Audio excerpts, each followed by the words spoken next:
Hello students, in this video lecture we will be talking about some of the phenomena related to photosynthesis. We will discuss events and site of photosynthesis. So let's begin the first topic, that is photosystem. Students, here we'll try to understand meaning of photosystem here. So in this diagram you can see here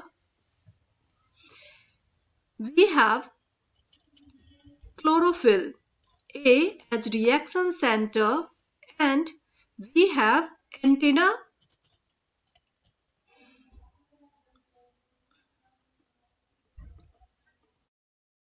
Hello students, in this video lecture we will be talking about events and site of photosynthesis. We will be talking about chemical reactions of photosynthesis as well as the different events and site or place of occurrence of those biochemical reactions. So let's begin the first topic, that is photosystem. Here we'll try to understand what is a photosystem. So students, यहाँ पर आप देख रहे हैं we have reaction center as chlorophyll A and it is surrounded by antenna complex or accessory pigments. So students, here it is chlorophyll A. Chlorophyll A is reaction center. यहाँ पर हम देखेंगे कि जैसे ही सोलर रेडिएशन से solar lights which is actually packets of energy and these are known as photons. So photons जैसे ही हमारे leaf के क्लोरोफिल सेल्स के द्वारा और क्लोरोप्लास्ट के डिफरेंट पिगमेंट्स के द्वारा हार्वेस्ट की जाती है, यहाँ पर हार्वेस्ट होते ही सारे के सारे एंटेना पिगमेंट्स और लाइट हार्वेस्टिंग कॉम्प्लेक्स आप यहाँ पर देख रहे हैं, ये लाइट हार्वेस्टिंग कॉम्प्लेक्स है हमारी। तो ये लाइट हार्वेस्टिंग कॉम्प्लेक्स जो है फोटोन को एक्सेप्ट करती है और इसे ट्रांसफर करती है centrally located reaction centre which is chlorophyll A. अब हमारे फोटोन्स जैसे ही रिएक्शन सेंटर तक पहुंचती है, इलेक्ट्रॉन जो ग्राउंड स्टेट में थे it get excited and excited होने की वजह से यह यहाँ से रिलीज होती है और इलेक्ट्रॉन एक्साइटेड होने के बाद प्राइमरी इलेक्ट्रॉन एक्सेप्टर तक पहुंचते हैं और प्राइमरी इलेक्ट्रॉन एक्सेप्टर के पास पहुंचने के बाद ये इधर दूसरे इलेक्ट्रॉन कैरियर के पास पहुंचेंगे या फिर अपनी हीट और लाइट को रिलीज करने के बाद फिर से ग्राउंड स्टेट में वापस लौट आएंगे। So basically photosystem comprises of light harvesting complex, a reaction center which is chlorophyll A and primary electron acceptor. So ये तीनों मिलके हमारी photosystem बनती है। Light harvesting complex like these cells, reaction center and primary electron acceptor. These three comprises photosystem. Now students, will move ahead and will try to understand what are the events which take place in photosystem. So यहाँ पर हम देखेंगे we have two different type of photosystem and photosystem के अंदर इस diagram के through हम समझ रहे हैं कि फोटॉन्स जैसे ही हमारे रिएक्शन सेंटर तक एंटेना कॉम्प्लेक्स की मदद से पहुंचती है, आप देख रहे हो यहाँ पर two electrons which were at ground state get excited and excited होने के बाद यह अपनी जगह से बाहर निकलती है एंड इलेक्ट्रॉन एक्साइटेड स्टेट में है but there is no such electron acceptor. So in this case, in absence of any electron acceptor, what happens? Electron loses its heat and light. तो हमारे इलेक्ट्रॉन जो है यह अपनी लाइट और heat को लूज करती है और वह फिर से ग्राउंड स्टेट में पहुंच जाती है। अब इस फेनोमेना में हमने देखा कि हीट और लाइट रिलीज की गई, that's why such phenomena is known as fluorescence. So इस फेनोमेना को हम कहते हैं फ्लोरोसेंस. तो फ्लोरोसेंस क्या है? फोटॉन्स के पहुंचने से इलेक्ट्रॉन के एक्साइटेड होने और एनर्जी का हीट और लाइट के फॉर्म में रिलीज होना।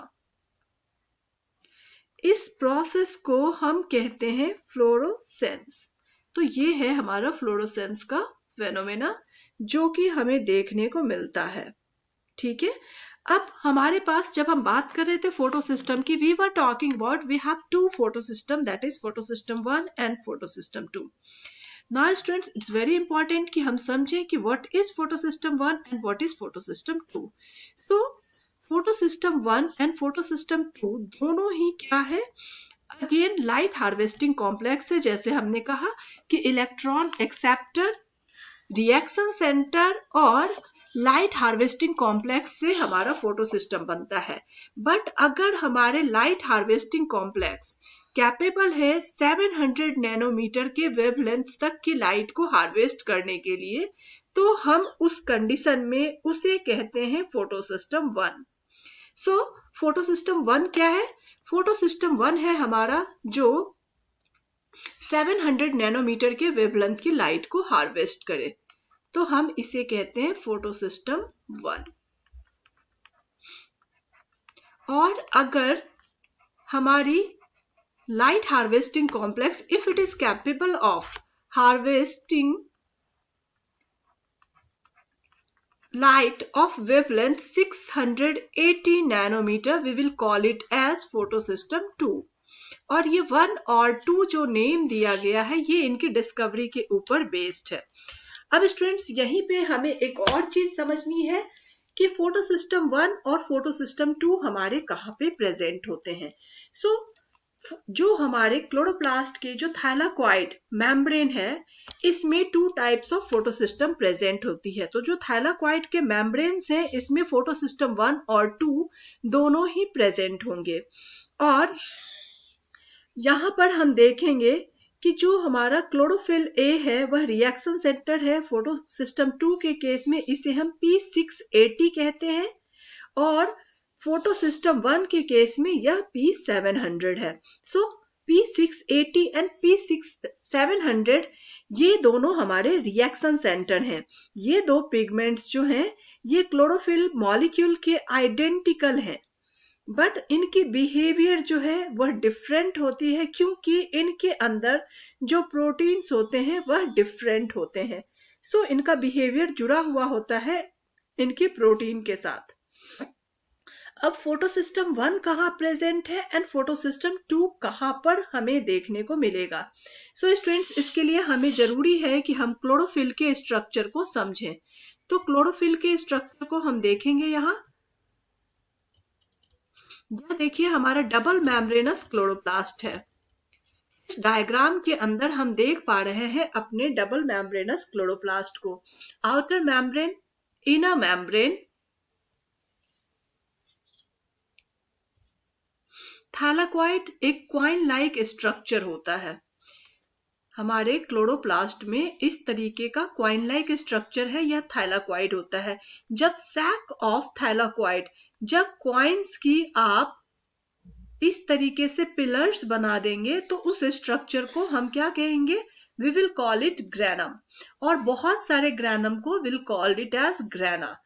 तो हम यहाँ पर देख रहे हैं कि हमारे पास क्वाइन लाइक स्ट्रक्चर है विच इज थैलाकॉइड। थैलाकॉइड के पूरे सेट को एक दूसरे के ऊपर पैरेलली जब हम अरेंज कर रहे हैं तो वह हमारा ग्रैनम है। एक ग्रैनम दूसरे ग्रैनम से मेम्ब्रेनस स्ट्रक्चर से जुड़ा हुआ है and that membranous structure is known as stroma lamella. तो वह हमारा स्ट्रोमा लैमेला है।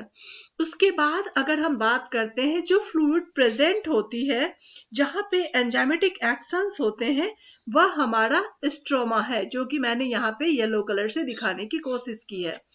और यहाँ पे जो hollow inside cavity like structure होती है उसे हम फ्लूइड फिल्ड, एक्चुअली यहाँ पर जो स्ट्रक्चर है इट इज ल्यूमेन।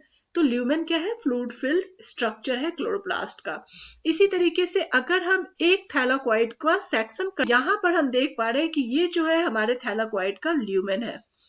अब स्टूडेंट्स इट्स वेरी इंपॉर्टेंट कि हम समझें कि हमारी PS1 कहाँ पे प्रेजेंट होती है. So basically PCS1, photosystem 1 is present on non-apparest part of thylakoid. And what is non-apparest part of thylakoid?